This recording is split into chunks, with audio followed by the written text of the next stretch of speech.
everyone. Welcome to the She's a 10 times 5 show.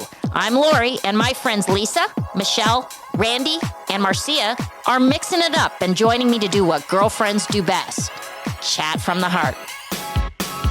Whether it's celebrity stories or serious topics, we're talking about it and coming in hot. Join us as we bring you the aha moments of learning, reflection, inspiration, and of course, a whole heck of a lot of fun. Let's go. This episode is brought to you by... We are Rich Life and travel strategist Anita Heidemann. And Chef Dario Tomaselli to inspire you to whole live your life. We were given a second chance in life and know it's never too late. We create experiences to help people rediscover and connect again through food and travel with our retreats and themed dinner club community. It all starts with a Mediterranean bundle travel themed dinner party package for Italy, Spain, and France. Learn more and take advantage of our 35% off special today for some fun with friends again and like-minded community around the world. So come and join us so you can live your life on this Mediterranean journey that we will change your life for health, happiness with others, and inspired living. So now back to your podcast. Enjoy. Hey everyone, welcome to She's a 10 times 5, the quad. Okay, you guys, we have something very special today, right? We got challenged. So I was at Mom's Weekend at TCU, and I got to chopping it up with one of my boys and his pals, and we've invited them to the table to mix it up. Give a little male perspective, talk about some timely topics, take us to task. So the gauntlet's kind of been thrown down, and we're ready for it. Randy, are we ready for it? I'm so excited. I can't take it. Yes. Michelle? Love it. Let's do it. Okay, boys, so you have not been on the quad yet. So I'm kind of the facilitator, so we don't, step on each other's toes or whatnot. Mm-hmm. Okay. So here's what's so great. So we've got my son, Connor, with the beanie, and we've got his pal, who's also a hometown boy, Alex, at the table. And we're just going to fire away, guys. Right? Sling it. Absolutely. Throw it at us. See what We're you ready. got. Yeah. Okay. All right. The first topic we wanted to talk about, and I can't wait for your responses. We're going to start with you guys. Okay. Gwyneth Paltrow. She's been blowing up social media for about a week and a half now. So we're a little late to the game, but we still want to talk about it because she kind of dropped a turd in the punch bowl with how she lives her life and especially with her diet. What say you? We'll start with you, Alex. Well, I'm not many to talk about diets. Obviously, I'm a fat mofo myself. But I will say that I don't know if I respect it, just because of the fact that I think that if you go on a diet, you shouldn't be so outspoken about it. You should just kind of keep it to yourself, keep it personal. And if you try to pressure other people into it, then it kind of brings a little bit of controversy, in my opinion. What do you gotta say? I'm not like too familiar with this issue. If you would kind of like explain it to me, but I can definitely give my 2 cents on it when I know more about it. Okay, we'll fling it back to you. We'll toss it back over to you. Randy, do you want to kind of give the flyby on this one? Sure. Gwyneth Paltrow was on a podcast with her doctor, who's a functional medicine doctor, and I'm a very big fan of that. So for everyone trashing him, saying he's not a doctor, here for functional medicine, that's me. She was on a podcast and she said that her morning ritual is she wakes up, she doesn't eat anything until noon. Then she chugs some bone broth. So that's not really chewing. Then she moves for an hour, then takes a sauna, dry brushes for 30 minutes and blah, blah, blah, until her detoxification of vegetables for dinner. And that's basically a day in the life of Gwyneth Paltrow. I won't say, so I'm gonna leave it there, Connor. So that's kind of what she said, but I want to give it also a little bit of color. This is a gal who has a website called Goop that is a wellness website that women probably, 40s and up follow. And the whole thing is like some straight ass crazy stuff that women follow. So like, this isn't necessarily like new vibes for Gwyneth Paltrow. So that's what sort of sparked this all. Now you have a lot of controversy surrounding is what she said responsible or irresponsible? Michelle? I think, okay. Yeah, so I don't care what Gwyneth Paltrow eats, but if we're talking about it in a context of being a wellness routine, it sounds more like a sickness routine. Like that is not enough food. I know everybody's different, but mama like to eat. So I'm with burgers, fries, like throw it in. Obviously everything within reason, but she does have a platform and people are listening. I know there's been pushback on, it's influencing the younger generation. I don't know if the younger generation knows who Gwyneth Paltrow is. I know I've asked several people that are college age girls and they're like, who? So I don't think that's her demographic, but I mean, she needs to eat because Yeah. I wonder, she does, that's just not a lot of food. Yeah. I can add my opinion on it now. Yeah. So Connor, let me give you a little bit of, and then I want you guys to talk about, like, you're around girls a lot. You guys hang out together, you dine together. I want to get your perspective on the perception of food with younger girls. So this is someone she's a celebrity. She's an Academy Award. Yeah. Academy Award winning actress. She looks like she needs to eat a roast beef sandwich. Michelle and I talked about this. A lot of girls like that. Yeah. That like, she looks hungry, right, Michelle? Yes. Like when I'm like, girl, eat. It's okay. Yeah. Yeah. It's okay. But I just think, I just don't think it's a good example for all these girls too, because they're all so worried about eating. Like some girls won't even eat in front of guys just because they think it's like gross, which I think is so dumb. But like, I definitely think that's not a good example to be setting, because you can eat food, you can eat and like enjoy what you eat and still go work out and be healthy. And like, you don't need to be super skinny to be healthy. Like, I think that's a big misconception of being healthy, is like being skinny, like especially with girls, but that's not the case. And so I think like advocating for that and like drinking bone broth and eating vegetables only, no, like you're gonna be unhappy doing that. I think there's this perspective that girls have nowadays, especially with our generation, of eating a certain way and looking a certain way. And I mean, to be honest, guys find it unattractive. Yeah. I mean, it's not anything we care about. If you take care of yourself, then that's good enough. You know what I mean? Just like Connor said, taking care of your body, maybe going to work out. You don't have to starve yourself and look all skin and bones like you're Jack Skeleton, you know? And I think that's something that's, definitely needs to be addressed. Yeah. Yeah. Okay. Anyone have any final thoughts? Well, of course, I do. I'm looking at your box, so let's go. Well, let's just say this. I mean, none of us are addressing the fact that yesterday and today, Gwyneth is in a courtroom because she's being sued by a doctor. So she was skiing 2016. The story is that she crashed into this guy, left him there, that the instructor with her skied up to the guy, left him there. And the guy now, 7 years later, is suing her. And so there's a lot of controversy surrounding, did she say what she said to deflect from the fact that she's in court being sued? Now, I just want to say about that's I've been skiing my entire life. I'm 54 since I was like 3. And that is not ski behavior. You don't ever hit someone and ski away. So that whole situation seemed very weird to me, but that's a question. Is she deflecting? And I have one last thing to say. I get that what she said is irresponsible and a bunch of crap, but at the end of the day, this goes back to one of my hard yes, hard no's, Laurie. We have to be responsible for eating freaking food. If we're hungry, we eat. Like, I'm not going to blame Gwyneth Paltrow if I'm starving myself all day and chugging bone broth or eating it or chewing it or whatever I'm doing. I'm the one that's responsible for me, and we need to take some freaking accountability. And I'm ending it on that.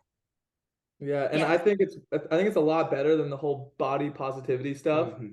We're like having plus size models, and yeah, like I get it. That's, people can be comfortable in their skin. That's great with me, but like, I don't think we should be advocating plus size models and stuff for young, like especially young girls, like trying to like go through their life and like they're like, oh, like these plus size models, like I can be plus size too. Like, I don't think it's not healthy. Like, we should advocate being healthy and being normal. I don't know. That's just me, but I'm not a big fan of that either. Yeah, I think, that's a whole nother topic we could get into. Yeah.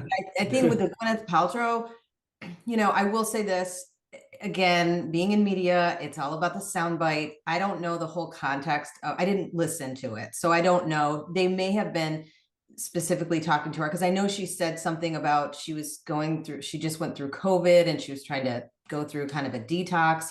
So that seems unrealistic that that's how she eats all the time. I have noticed, and I don't like to be judgy or mean, but at the end of the day, she's always been a flip-flopper. Like, and the next week she'll be talking about her, like, oh, I was out eating, this elaborate meal. And then the next minute. So she's always trying new things. She never stays in one lane. I've noticed that about her. Because I've been following her for years. So yeah, I don't know the whole context of what it was she was saying, but I don't think that sounds healthy. Yeah. And yeah.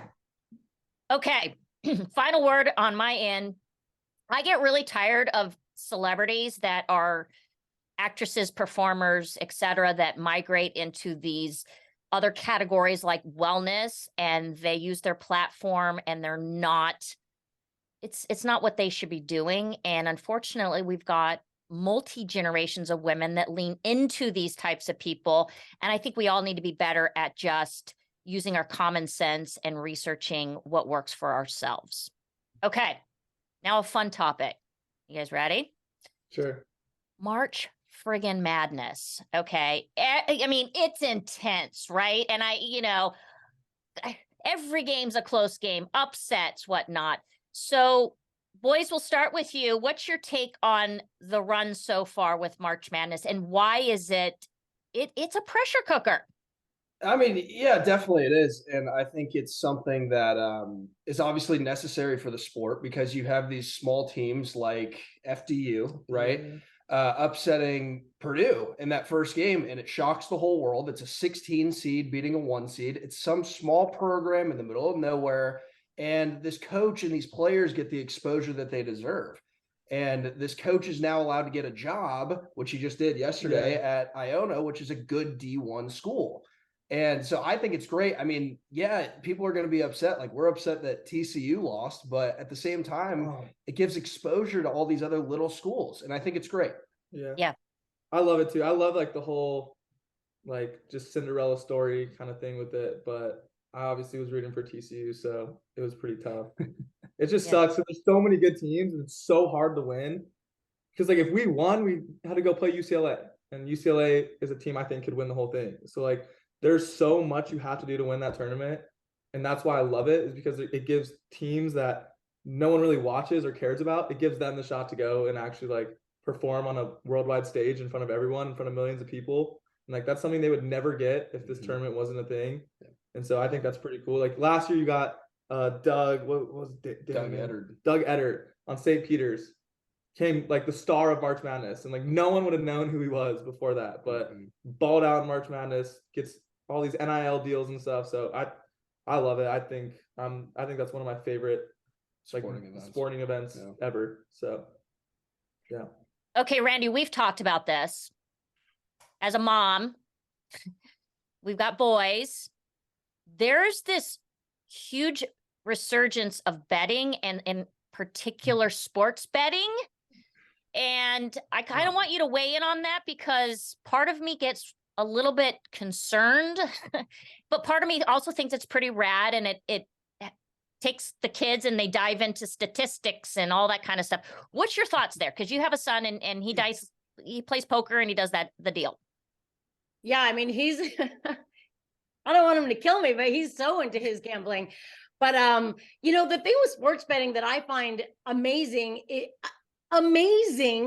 is how the people call the odds within like 1 or 2 points of the game. So I would love to ask the boys right now, how in the world do they do that? Because I find that I could be watching a game with Griff like over Christmas, and the kid made a bet and then the team wins by 1 point, but he had a certain spread, and you're like, I'm like out of my mind. I'm so stressed. How do they do that with every single game? Like, what is the magic? Yeah, I mean, I can kind of go. So they like have these models, and they run like the models run 1,000 different games in the same scenario, and it gets to like one certain score that they have between all the models, like the average score. And so their models are so good in Vegas. His models are so, and I'm convinced, we're both convinced that Vegas, It's Vegas running rigs it. games. They run the show, man. There's no way some of these games can be as close as Vegas is saying.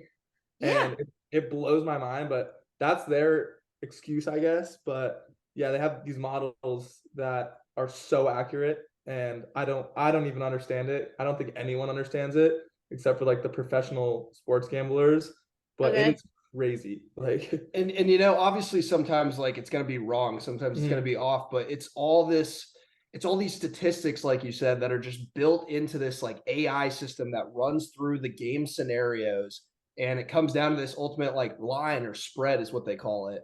And ultimately, like that's what they put out, and that's why the games are as close as they are, because they match up. They look at everything: players, history together, matchups, home court, attendance. yeah. It's pretty insane. Yeah, and we like to bet against, like, because we do sports bet. I think it's pretty obvious. I think probably 95% of kids in college probably sports bet. Yeah. Like sports, but we like to bet against the public. So like the line before the game, it'll say how much is like of the public is betting on a team. And usually like Vegas is like the house wins. And so we like to bet against the public, and it's kind of works for us, I feel like, most of the time. But yeah, I don't think you can ever like really be a professional sports gambler unless you have your own like models and stuff. So it's crazy. So Laurie, can I bring it back to the NCAA and ask them a question? Because this one is fire at my house right now. Okay, so like the coaching carousel, right? Like all the coach, like I went to Villanova, as did my husband, as did my daughter. Huge Villanova. Like I can actually tell you guys, I don't think my husband has missed one single Villanova basketball game since 1986. So like we're in it, right? We were in New Orleans last year for the Final Four. My question is though, right? At the same time, the Coach K stepped down.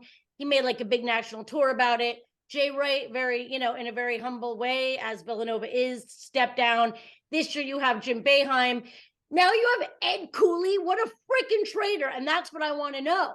Like a Big East poaching another Big East coach, which is going to screw Villanova, in my opinion, because now they're going to want to go to Ed Cooley. What do you guys think of that? Wait, before you answer that, I want business, baby.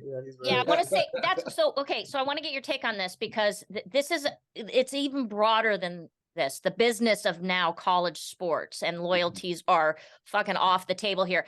So you mentioned, Connor, NIL, and Michelle, you and I are ex-athletes. I actually was a runner in college with a Division I school. We didn't get paid. I'm all for athletes getting paid.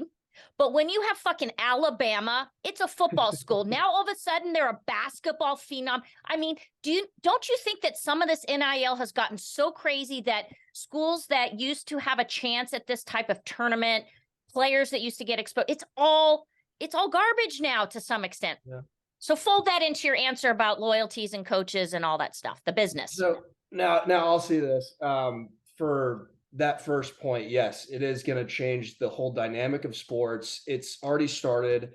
And one of the things that you can reference it to in our experience is TCU, right? So TCU made the national championship. It's a small school, and that probably won't ever happen again, just because of how much money these kids are getting offered. I mean, there's a kid from North Carolina that got offered $10 million to transfer into an SEC school. And it's like, if you give an 18-year-old or 19-year-old $10 million, they're going to do it. Yeah. And so it makes this unfair advantage for all these big powerhouse schools like Texas, USC. I mean, TCU's up there, but it gives the disadvantage to that fact of these small schools. And that's the reason that we think the March Madness tournament is so good, is because that upset can happen. Yeah. And it can show that these schools still can do it. You want to touch on that? Yeah, I hate NIL. I just I think there should be some way of athletes to be making money, but I don't think it should be coming from the programs themselves. Yep. I think they should be trying to find ways. I mean, what company is not going to want Caleb Williams, quarterback of USC? What company is not going to want him to represent them? I don't know. He can find ways to make money. If you're good enough, you can find ways to make money on advertisements. Having the schools pay them, to me, is such a joke, because they're just going to go where the money is. Like an 18-year-old, if I was myself, if I'm getting offered more than $1 million to go to school. Like, I don't know if I'm gonna make that in the future. Like, I'm gonna go take my money. I'm gonna get my bread. Heck yeah. Okay, so Michelle, you've been quiet there, and I want to get your thoughts in on all this. And I agree. I think that boys, that you're absolutely right. I think there has always been a need for athletes. They can't get jobs. It's a business. Athletics is a business to them on top of school. So I agree with getting some form of compensation, but it's gone a little too far. And I do not think schools should be able to write checks to athletes. Michelle. Yeah, I agree. I mean, everything that the guy said, right on. I mean, I think it's great. I mean, you're that talented, you should be compensated in some way, but not through the college. It's just, it makes it not a fair playing field. Business. Yeah, it makes it takes the fun away. So it's even more the reason, and I'm so ashamed I haven't watched any of the March Madness, but when I hear about the underdog, when I hear those are the games I want to watch. That gets me fired up because we all want to see them win. Yeah. And I like to add something else, Mom, but I think a huge thing that people don't talk about is these athletes are getting their tuition paid for. Yeah. Like, they have the opportunity to go get a degree and learn and eventually get a job, and they don't have to pay for school. Yeah. Like, that should be enough for a lot of kids, but it's not anymore because these schools are just shelling money out. So it's tough. Yeah. But Well, and then the other thing too is that, we've kind of lost the sensibility. I mean, if you look at stats, whether you're drafted out of high school as a baseball player, whether you're, drafted as an NFL player, the likelihood of making it long-term and actually making and sustaining meaningful money from that play is slim to none. And so kids are not going to school to also get a degree to go to school. They're going to school because of sports and the dough and the clout. There's a lot of that clout stuff. Okay. yeah, clout's a big thing, especially. All right, guys. So I said to Alex, you got 3 cougars, old geezers, whatever you want to call us, in the quad. What say you to us? Like what? Like just bring about a topic? Yeah. What's the topic you want to talk about? Yeah, bring it on. What do you got for us? I don't know. We were talking about what we were gonna say, and we didn't really know. Men's health. Yeah, I think men's health is like a big thing that we've noticed too, because I think it's such a stigma for men to not feel comfortable sharing their feelings with each other. And like, I can see that even with some of my friends, like I can tell when someone's down and like, it's hard to get anything out of them. And I think that's such a big problem nowadays, is because I think a lot of men, and even young men, like younger than us, aren't comfortable sharing things that affect them with their friends. I think that's easy for girls to do. I think when women and girls are feeling some sort of way, they're able to talk to their friends, and their friends help them out. Guys, it's not like that. And so I think that's something that we want to just maybe hear your opinion on it. But yeah, I mean, there's just to add on to his point and piggyback, there's a social stigma, where men can't say how they feel. They have to be manly. They have to be the one to take all the bullets to say. And we think that it's a common thing, not only like we've seen with some friends, but also just every day. I mean, most men commit suicide because of that. That's the leading cause of suicide in men. I think the leading cause of death in men in their 20s is suicide. Yeah. So it's pretty sad to me, and I think that's something that definitely needs to change. I think a lot more people are speaking out about it, but definitely that's something that we've noticed. And I think that's more of a we were gonna come here and talk about space or something, but we were like, no, let's talk about something more meaningful than that. No, Wow. Well, one thing that I just want to add, and then Michelle, go ahead and give your take, because I really appreciate that you brought this up, because as a boy mom, I get more acutely aware of boys. And of course, I also went to a good old boys school in the academy, and then was in the Army. And so I can completely concur with that. And Connor and Alex, at your high school, what was there, like in a span of 3 years, 3 suicides? And they were all guys, right? Guys. 3 suicides. Okay, Michelle, what do you think?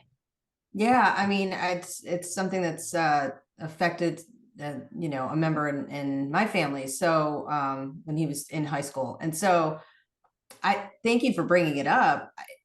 I guess I would put a question back, like, what do you do? Like, so if you guys are going through that, like, who do you talk to? Because I know moms, as a mom, we're always in our kids' feelings. Like, I wonder what he's thinking. I wonder what's wrong. What do you, you know? And then we're constantly asking, right, to the point where you're like, Mom, I'm fine. But who do you turn to? I mean, me myself, I'm very comfortable with my masculinity, and like I'm not scared to go talk to my friends about anything. I don't like talking to my parents about it because I don't want to stress them out usually.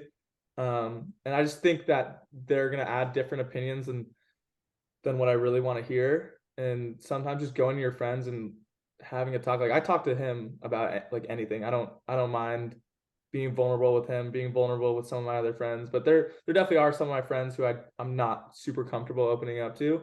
So I think it's important to find those people that actually like care and aren't going to judge you for getting vulnerable with them. Like, I don't know, you can add what you want to. Yeah, I think if you after a while, if you know you're comfortable with someone, like if you're boys, then you kind of know that you can talk to them about some shit, but there's also some shit you can't talk about. Yeah. And I think that's the thing that we're trying to bring up. It's like, for some people, I'm not going to say for me or him, but like some people, it is hard to do that. Yeah. And that's definitely shown. Yeah. And we've seen that. And it makes me feel so much better. Like when I can go talk to my friends, I literally like all my worries I had before are gone. Like literally just by talking to my friends and like being open with them and being vulnerable with them. Yeah. Not everyone has friends though. I mean, that's right. How do you, I was going to say, how do you feel if, like, say your parents, so say you're like, yeah, they notice something's going on. How do you guys, I know it's abroad, so you kind of got to think about what your friends would think. But if a parent said like, hey, what do you think about talking to somebody? If I set you up with, this guy that's, Definitely. I know some people don't like to talk about therapy, but therapy's great. I mean, I wish we could end the stigma across the board, because who doesn't want to sit and talk to somebody that's actually going to fully listen? Exactly. Like, I think a lot of people are very judgmental on that. I mean, I've talked with therapists a couple times before. Like, I'm open to say that. I don't think like people can say what they want about it, but I think I'm way more stable because of it, and it helps. I think it helps me so much more to be comfortable doing that. And I don't know. There's so many people that would probably judge me for doing that, but like I don't care because it makes me feel better, and I'm not like this old like macho guy who's not gonna like share his feelings. I think the guys who are like more masculine are the guys who are willing to open up and talk about that kind of stuff. Because like it just shows they're in touch with their emotions. Like, yep. Well, Randy, you're a life coach. Who better to ask than you? I know you deal primarily with the female side of the house, but you have a son. What do you want to add to this? Yeah, well, I think it's really cool that you guys brought it up. I have a lot of different thoughts that I'm thinking. First of all, yes, Alex, you're so right that guys, they're definitely not gonna like say, hey, I just openly want to go talk to someone. But I am in this world, so I'm friends with coaches, men that work with, met college age guys. And for me, what I've seen is not a lot, but Morgan's message, like that gets spread around college campuses.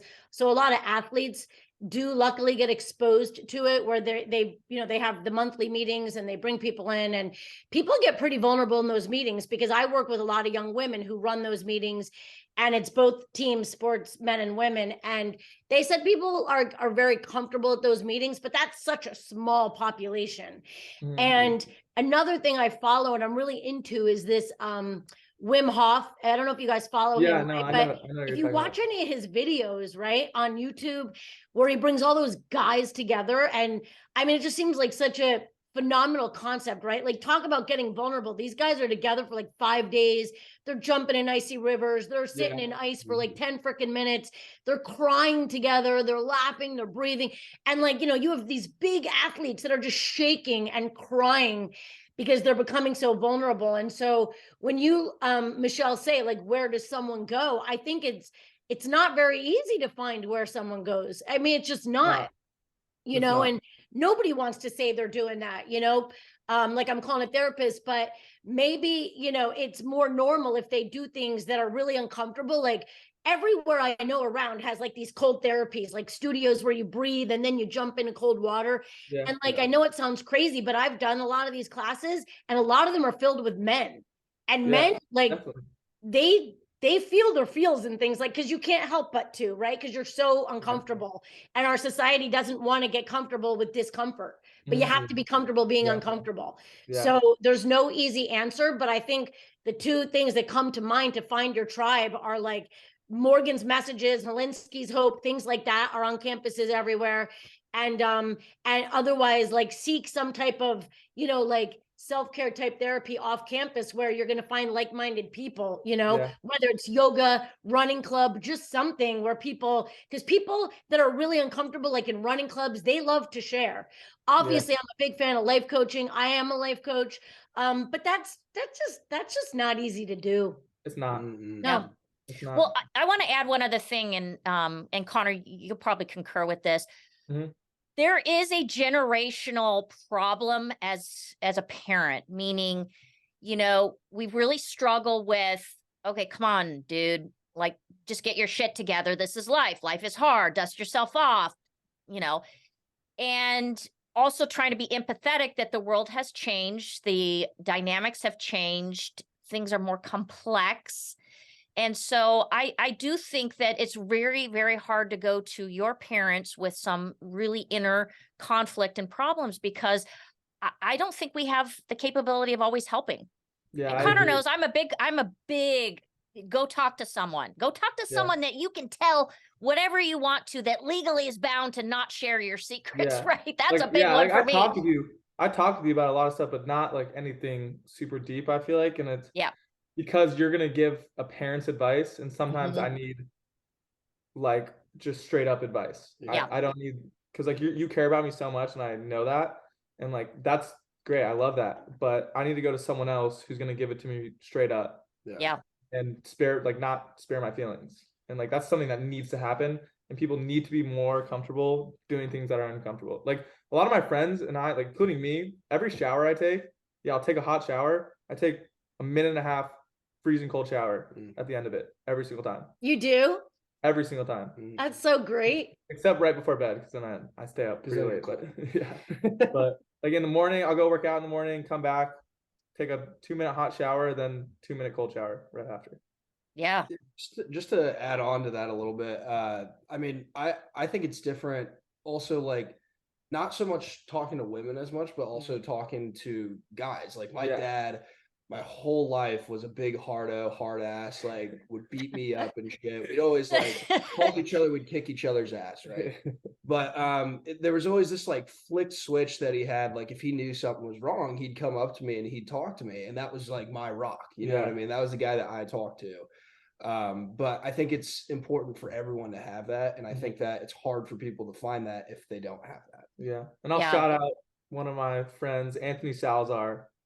Super good dude. He's always looking out for me, and like I think there needs to be more people like that in people's lives, because he sees me down, and like he wants to like get in a conversation with me and talk about stuff, and he's been a huge part in like helping me be more comfortable being uncomfortable. So shout out to that dude. All right. Okay, guys, we're gonna wrap this up, but first I'm gonna have a little fun. So I haven't been doing this. Michelle knows it. Randy kind of knows it. I used to end every episode with my OG homie Lisa with what was called Lowe's lightning round, blind questions. No one knew what the fuck I was going to ask. And it gives you a little take on the person that you wouldn't otherwise see. So I'm going to kind of throw it back. I'm not going to call it Lowe's lightning round, but I'm going to ask you guys some tough questions. Okay. I'm going to start with Alex. Okay. Do you know the term Nepo baby? I have no idea what that is now. I find that interesting because you are a Nepo baby. So a Nepo, Randy, do you want to explain Nepo baby? It's a Nepo. He's a Nepo baby. A Nepo baby is you're the son or daughter of somebody famous, and so your mom is Gwyneth Paltrow and you're Apple, and next thing you know, you're on the runway modeling in big shows because of nepotism. Well, it's not just for stars. Correct. Let's talk about this. You got a big job in Manhattan. You're starting in July, right? Absolutely, yeah. So are you a Nepo baby? I don't know if I'm a nipple baby, but I mean, I think think I'm ready to take on the challenges, like Yeah? I'm ready to see the world. I'm ready to meet some people and, conquer some shit. That's what I came here to do, Yeah. Love it. Okay, you don't want to shout out anyone that might have, paved the way for you? Helped you along the way. Oh, okay. Yeah, I mean, I would say Diane? Is Diane listening? You want my shout out my mom.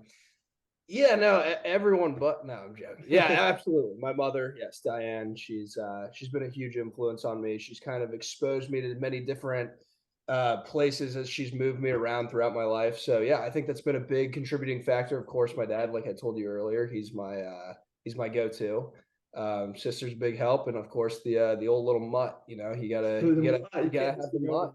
Yeah. Okay, so you've been in Fort Worth for some time, Alex, and it's all TCU's. I mean, it's a spirited school. You got purple, you got boots, belts, hats sometimes, and you got the fucking frog. Now you're heading to the Big Apple. What's your game? Well, how you gonna shift paradigms, man? You can't be bringing in a horned frog. You gotta elaborate on that. The horned frog's just not going to work in the Big Apple. So what how are you going to Straighten adjust? into boots for suits. I mean, I can. Yeah, I mean, I'm gonna change a little bit, but you can always be a jackass. It's not bad to stand out and wear some boots and some purple and look like you're from the middle of buttfuck nowhere. Yeah, look at you wore on Spring Break. Like, come on. Okay, I love it. All right, Connor, I got one for you. So I was thinking a lot about this because there's a lot of talk about height. Okay. Height? And height, men and height, and how the advantages that men get with height. Okay. So you've been a very small person. I think you started high school at 5'2". Am I right? Probably, yeah, like 5'2". I remember the football team pushing you in a little. My coach told me to in a little wagon. Baseball. Yeah. Okay, and you're what? Almost 6'2", right under 6'2"? Yeah, just about 6'2". Okay, so do you feel that there's an advantage to height? Like, what do you mean? Like, I don't know. Do people look at you different? Do you breathe better air? No. Are you more empathetic I mean, there's obviously to little like people? an advantage, I think, with girls, in my opinion. Just because like they all the girls have such high standards nowadays, which is pretty crazy. Like they're like, oh, I need a guy over 6 foot making $300,000 a year. Like, yeah, I mean, it helps in that aspect, but I think it's more important to just be like a confident person. Like all of my friends that do well in life, do well with girls, like they're confident and they know what their value is. Like, yeah, I'm like a little tall, but like there's people that are taller than me. So like, I don't really use my height to progress through life, if that's what you're asking. Okay. But no, like it helps. I don't know. Like, okay. I like being tall, I guess. There's fresh up here, Laurie. Yeah. It's harder to lift weights, I'll tell you that. Okay. All right, final question, and then we'll wrap it up. So, and Randy and I, we kind of banter about this. And you guys have a weird dating thing going on. But I want to get your take on, let's say you're out on a date or you just meet a girl and maybe it's a group date and she lets out a belch. Or worse yet, she lifts one cheek and she does a Whoopi Goldberg. So usually what I do what do you do? So usually I just open my left nostril like this and then just go like sniff that whole thing in, and infuse it in my body. No, but no, it's not a huge it's not a deal breaker if she lets out a belch. No, I've talked to some girls that like fucking rip burps, but like if they're cute, like I don't know, I guess it doesn't matter, but I mean, it's definitely not something I prefer to hear like all the time. Like if you're just ripping them all the time, like it's a little bit of a turnoff. But I mean, it's vice versa. Like girls don't want to hear you fart in their face. Like that's not what they want. So like, why return the favor? Yeah. I think that would. I don't know. Randy and I concur. Michelle, you probably will too. I don't know. I don't want anyone to be belching, and and if you lift a cheek. Yeah, you get If mad at me with- at dinner for fucking bourbon. So If you lift your third point of contact cheek and you make a noise, it's a deal breaker for me. Yeah. Okay. I mean, I get that. Anyone want to add anything? Are we good? It was I a think good we're good. conversation, boys. Yeah, Absolutely. Well, Yeah, Thanks for thank you having us guys. on. Yeah, Thank thanks for you. joining us. And I just want to give a plug to Marcia from Inspire Always with her Spread Kindness. Marcia, I'm rocking the shirt. All right, everyone. Thanks for joining us, and we'll see you next week. Adios. Deuces. Follow us on Instagram at She's a 10 times 5. You can click on the link in our bio to listen to all of our previous episodes, as well as check out our live video interviews over our YouTube channel. You can also find us on Apple, Spotify, iHeart, pretty much wherever else you decide to listen to your favorite podcast. Don't forget to hit subscribe.